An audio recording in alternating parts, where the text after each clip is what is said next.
মুন্নার রান্নাঘরে আপনাদের সকলকে স্বাগত জানাই।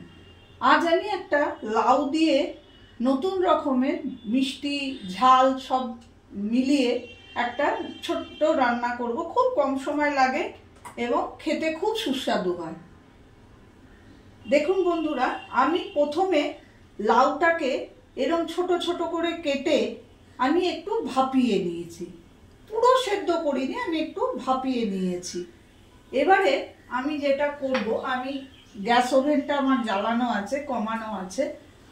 আমি ফ্রাই প্যানটাকে গরম করব। ফ্রাই প্যানটা গরম হয়ে গেলে আমি এই বড় চামচে 3 চামচ সর্ষের তেল ফ্রাই প্যানে দেবো।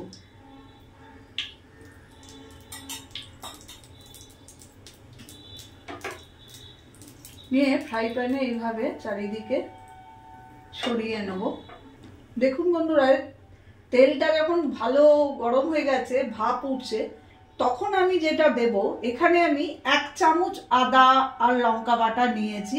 এটা জল দিয়ে আমি বেটে রেখেছিলাম। আদা নিয়েছি এরকম মতো, মানে 1 ইঞ্চি মতো আদা, আর 2টো কাঁচা লঙ্কাকে আমি বেটে নিয়েছি। এইটা আমি এই তেলের মধ্যে আস্তে করে দিয়ে দেবো। 2 মিনিট মতো ভাজা ভাজা করবেন। দেখবেন একটা সুন্দর আদা ভাজা হলে যেরকম গন্ধ বেরোয়, সেরকম গন্ধ বেরোচ্ছে, আর এরকম জড়ো জড়ো হয়ে যাচ্ছে এবং আদার রংটাও লাল লাল ভাজা ভাজা হয়ে যাচ্ছে। তখন এই লাউটা আপনি ওর মধ্যে দিয়ে দেবেন।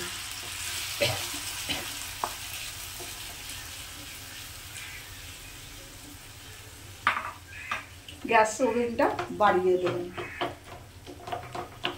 অবস্থায় আমি কিন্তু লাউটা সেদ্ধ করার সময় বা ভাপানোর সময় আমি কিন্তু কোনো রকম এর মধ্যে নুন দিইনি।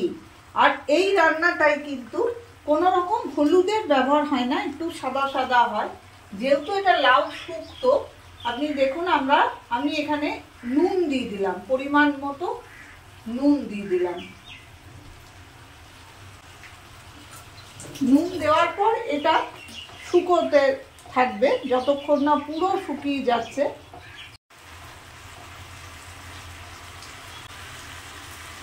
আমি নুন ছাড়া কিন্তু এখনো অবধি কিচ্ছু দিইনি। আর ওই আদা লঙ্কা বাটা, এটা এবার যখন বেশ নরম নরম হয়ে আসছেই শুকাতে শুকাতে, তখন যেটা এই রান্নাটার যেটা মেন ইনগ্রেডিয়েন্ট, সেটা হচ্ছে আমার দুধ লাগবে। দুধটা আপনারা ঘরের লিকুইড যে কোনো দুধ ব্যবহার করতে পারেন, কিন্তু যদি আপনারা ওই আমুল স্প্রে বা যে কোনো গুঁড়ো ভালো দুধ যদি গুলে ব্যবহার করেন, তাহলে তার টেস্টটা আর একটু ভালো হয়। তবে লিকুইড দুধ, ঘরের যে আমরা দুধ খাই, সেই দুধেরও দিলেও এই রান্নাটা খুব সুন্দরই হয়। এইভাবে যখন অনেকটা জলটা শুকিয়ে শুকিয়ে আসবে, তখন আপনারা এই দুধ 1 কাপ আমি রেখেছি। হ্যাঁ, আমার যে লাউটার যে পরিমাণ আছে সেই পরিমাণ অনুযায়ী আমি 1 কাপ মতো রেখেছি। এই দুধটা শুকোতে থাকবে আর লাউটা সেদ্ধ হতে থাকবে দুধের মধ্যে। এইটাই এই রান্নার বিশেষত্ব। আপনাদের টেস্ট অনুযায়ী আপনারা রান্না করবেন। আমি একটুখানি চিনি দেবো, কিন্তু আপনারা যদি চিনি না খান, চিনি দেওয়ার দরকার নেই। আমার এই গুঁড়ো দুধের মধ্যে একটা চিনির হালকা ভাব থাকেই, তাতেই হয়তো টেস্টটা আপনারা ঠিক হয়ে যাবে। আমি একটু চিনি ছড়িয়ে দিলাম। আমি 1 কাপ মতো দুধ করে নিয়েছি। এটা ঘরের যে কোনো দুধ আপনি ইউজ করতে পারেন। এই যে শুকিয়ে শুকিয়ে আসছে যখন, আমি কিন্তু দুধটা দিয়ে আবার ওটাকে ফোটাতে থাকছি এবং পুরোটা দিয়ে দিলাম। আমার জায়গাটা ছোট বলে আমি একবারে দিলাম না, একটু কমিয়ে কমিয়ে দিলাম। জায়গাটা বড় হলে আপনারা পুরো দুধটা একবারে দিয়ে দেবেন। 1 কাপ মতো দুধ।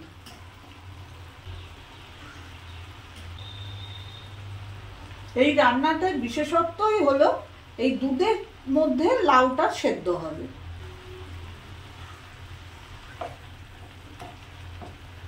গ্যাস আঁচটা বাড়িয়েই রাখবেন, কিন্তু খেয়াল রাখবেন যেন নিচটা না বসে যায়, কারণ দুধ আবার খুব তাড়াতাড়ি পুড়ে ওঠে, সেটা একটু খেয়াল রাখতে হবে।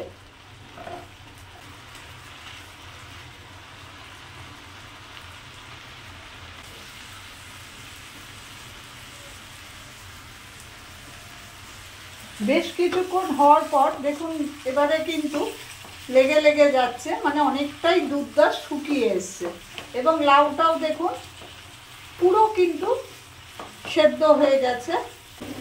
এবারে যেটা করবেন, এই তরকারিটার মধ্যে একটুখানি মানে অল্প আধ চামচ আটা একটু দুধে গুলে রেডি করে রাখবেন, যেটা এর মধ্যে দিয়ে দেবেন। এতে কি হয়, লাউয়ের যে জল কাটা কাটা একটা যে সেইটা আর হবে না। এর থেকে বেশি কিন্তু আমি তরকারিটা আর শুকাবো না, এটা একটু নরম নরম এরমই হয়। আমি এর মধ্যে 2টো কাঁচা লঙ্কা ছিঁড়ে ওপরে দিয়ে দেবো, একটা দেবো, একটা আমি পরে দেবো, এবং আমি গ্যাস ওভেন বন্ধ করে দেবো। দেখুন বন্ধুরা, আমার কিন্তু লাউ শুক্তো পুরো রেডি হয়ে গেছে। আমি এটাকে এবার সার্ভ করব।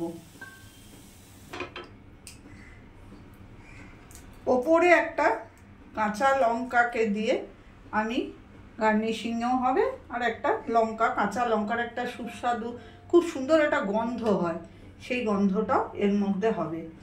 এইভাবে আমার লাউ শুক্তো রেডি হয়ে গেল। আপনারা ঘরে করে দেখবেন, খুব কম সময়ই লাগে, খেতে খুবই সুস্বাদু হয়। যদি আমার ভিডিওটা আপনাদের ভালো লেগে থাকে তাহলে একটা লাইক, শেয়ার এবং সাবস্ক্রাইব করে দেবেন। আমি অন্য কোনো দিন অন্য কোনো রেসিপি নিয়ে আবার হাজির হব।